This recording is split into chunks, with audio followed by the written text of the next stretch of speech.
Section Chief for the Emergency Operations Center, who will also be providing information on tonight's call. Before we begin, I always want to encourage our listeners who are on this call or who will be listening to this call later to please share this recording and let others know to jump on board. We certainly want our community to be as up to date with the latest information regarding COVID-19 and city operations. So with that, I'll go ahead and get started on some of the updates that I have prepared for you this evening. First, as it relates to agency personnel, so far we have 4 employees that have tested positive for COVID-19 and 12 others that are under observation as they self-quarantine until they are cleared through new test results. We have a 24-hour employee hotline that remains active to assist employees with accessing testing and other support services to assist during this time. We are seeing an increase in COVID-19 cases, and so the city will look to modify staffing arrangements accordingly. City administration will be having the discussion with City Council on service level and operational changes if these numbers continue to rise. Since October of this year, we've reinstated our in-person council meetings, which are taking place at the Marina Event Center. By doing so, we can effectively implement CDC guidelines to provide a safe environment for the public. As it relates to special events during this period, the city will only permit or authorize events that will be conducted in a drive-through fashion and will limit the amount of attendees that can participate. The Marina Event Center remains open to receiving applicants for events, but CDC guidelines are implemented strictly. Dance floors or other elements that can contribute to close interactions will not be allowed for those events. As to our health and human services activities during this pandemic, we've been able to serve over 12,000 families through our food distributions. In addition, we will soon implement COVID-19 testing Monday, Wednesday, and Friday, but I will allow for Chief Kerr to provide more details related to that. Our intent is to facilitate as many food distributions and testings as so long as the resources remain available for us to do so. We understand that there is a need in our community, and we want to do everything we can to be of support to our community during these crucial times. In addition, we are looking to be a closed point of distribution once a vaccine becomes available. And so we will provide more information as that opportunity comes about. If any individual or entity is interested in masks, we will continue to provide them upon request. Simply reach out to our Health and Human Services Section Chief, Valerie Grimsley, at 561-840-0135. Or you can email her at vgrimsley@rivierabeach.org. Lastly, on November 19th and 20th, from 9 a.m. to 3 p.m., we will have a neighborhood cleanup in the Park Manor neighborhood. We've assembled a cleanup crew that will consist of employees from both the city and CRA, in addition to volunteers who will travel throughout the Park Manor area to address debris, landscaping, overgrown vegetation, inoperative vehicles, and other code compliance matters.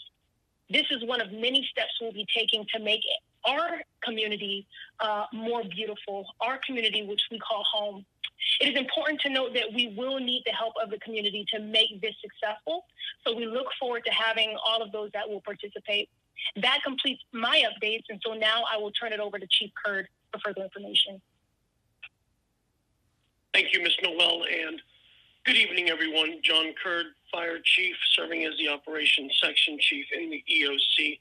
I want to have a conversation about what's happening with the numbers as I see them. And again, I've always provided the information as I see it, not really looking at any one person's opinion, but looking at the data as objectively as possible. In the United States, just yesterday alone, we've set another record for the number of new COVID cases in a single day. And that number was 163,402 individuals tested positive alone just yesterday. In the U.S., there's been a total of 10.6 million cases with 243,000 deaths. I'm sure everyone has seen that number.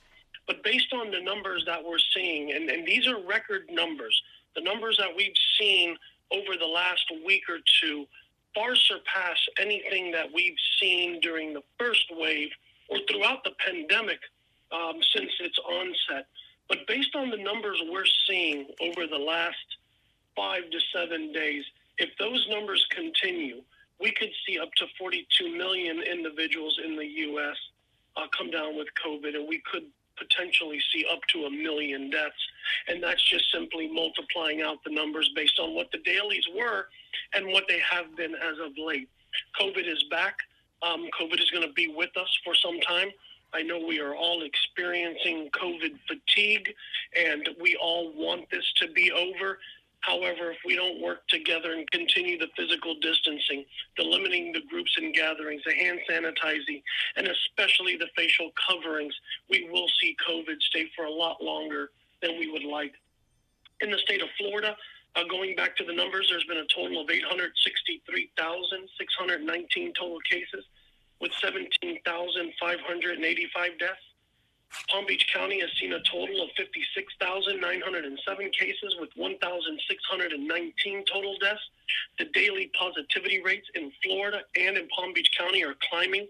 We are now well over 5%, which basically means that contact tracing is now becoming more difficult.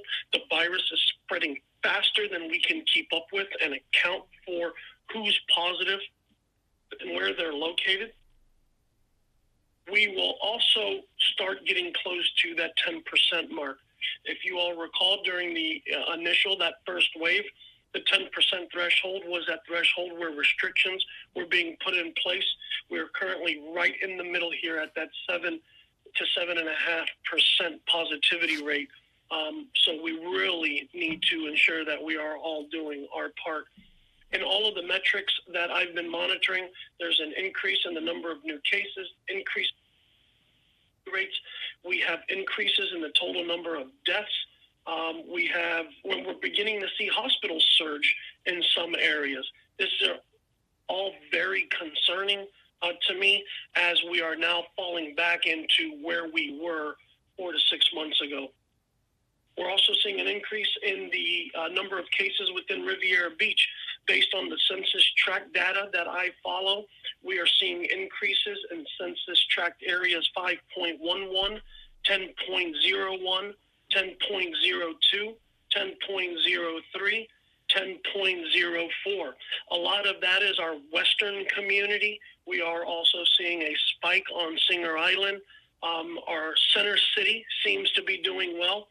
These spikes are expected on the east and west side of the city, as we have some of our northerners coming down that are starting to inhabit their winter homes on Singer Island, or we have individuals coming down from Canada that inhabit some of our areas out west. There's a couple of locations out west.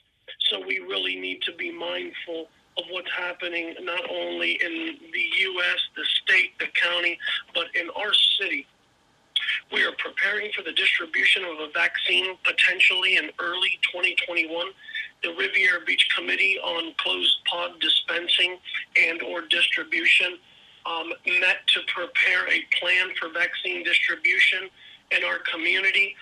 We are also working, and again, this is depending on how the state and the health department roll out the different phases. This won't be just one massive vaccine distribution. It will be rolled out in phases. We are hearing a lot of different information. Pfizer's vaccine is going to be a 2-shot regimen for a vaccine.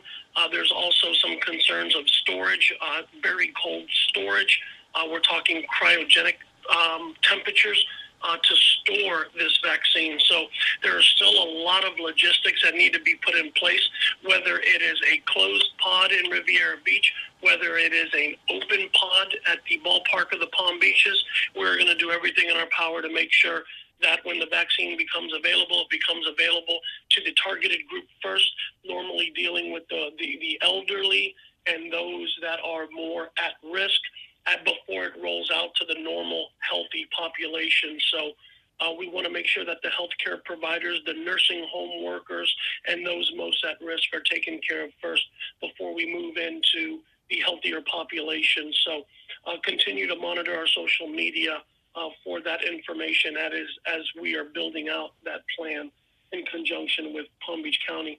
Be mindful of gatherings over this holiday season. I always hate to be the bearer of bad news on this call, but I will not censor myself to tell you something to make you feel good that isn't truthful and honest. I know we are tired of COVID, and we are moving into the holiday season, and we all want to be with our friends. We all want to be with our family. We just want to go ahead and celebrate and bring an end to this year. However, that could come with great consequences. We really need to be mindful and really need to reconsider what our plans are for the holiday. We do understand you want to have family over. We respect that. We honor that. But at the same time, we need to be mindful of people that we are bringing into our household, especially when we have a household of individuals who are prone to becoming more ill, those people with pre-existing conditions, the elderly.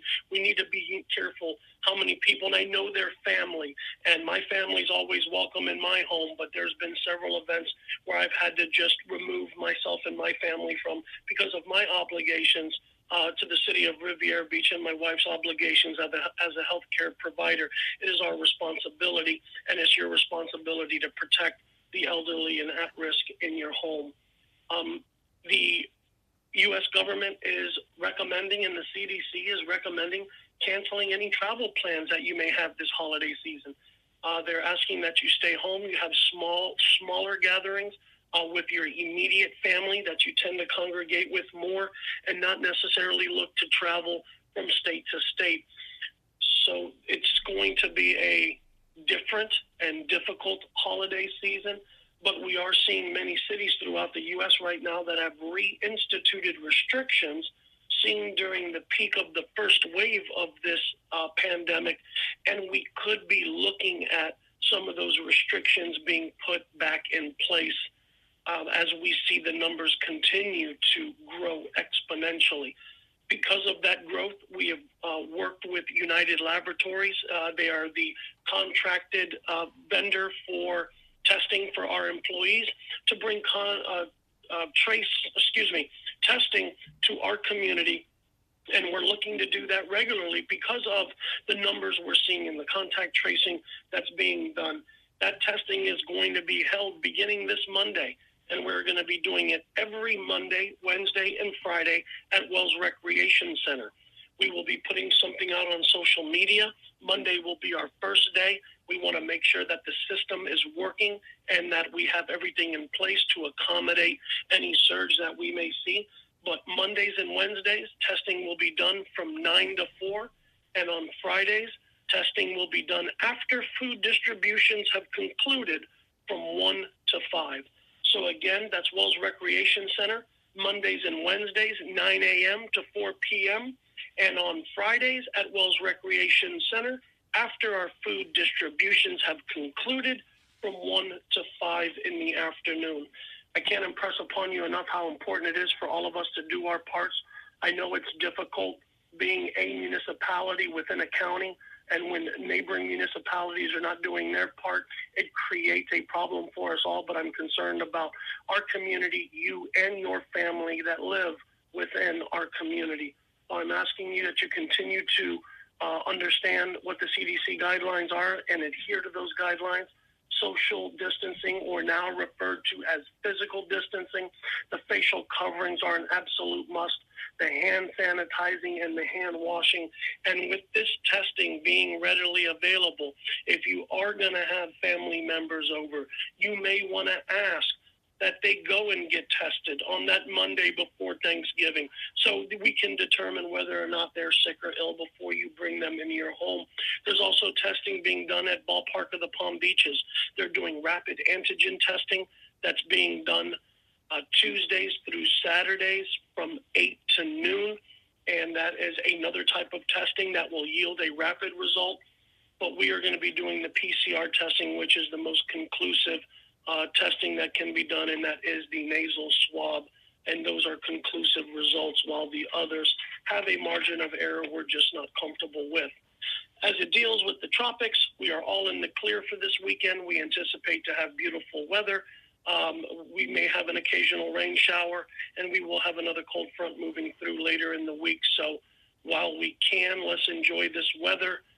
Maybe get out in that open space, in the open air, and avoid some of those tighter, more congested areas.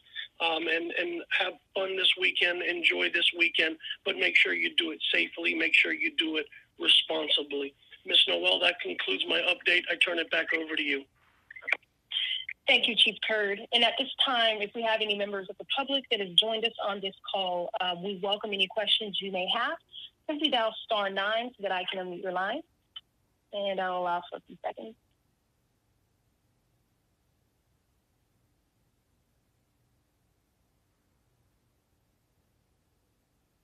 All right, seeing that we have no further questions before we close the call, I think it's just important to emphasize the significance of us as a community to take all of the necessary steps that have been offered to us through the CDC in terms of what we can do to keep ourselves, our family, and our community safe. I think with all the information that Chief Curd has provided us with regarding COVID-19, it is quite alarming that we're at a period of time where we're seeing numbers far higher than the onset of when the pandemic started. And so I think this is just a reminder that we are not out of the woods yet. There is no official vaccine that is available just yet to the general public. So for that matter, we ask that you please take every precautionary measure to protect yourselves so that we can keep the risk of transmission low. And so with that being said, if there are any questions that come about from anyone that watches this later, feel free to ask or send any of your questions to the city manager's office. You can send an email to city managers with an S, office@rivierebeach.org, and we will provide you an answer. With that being said, that ends our call. Have a great night.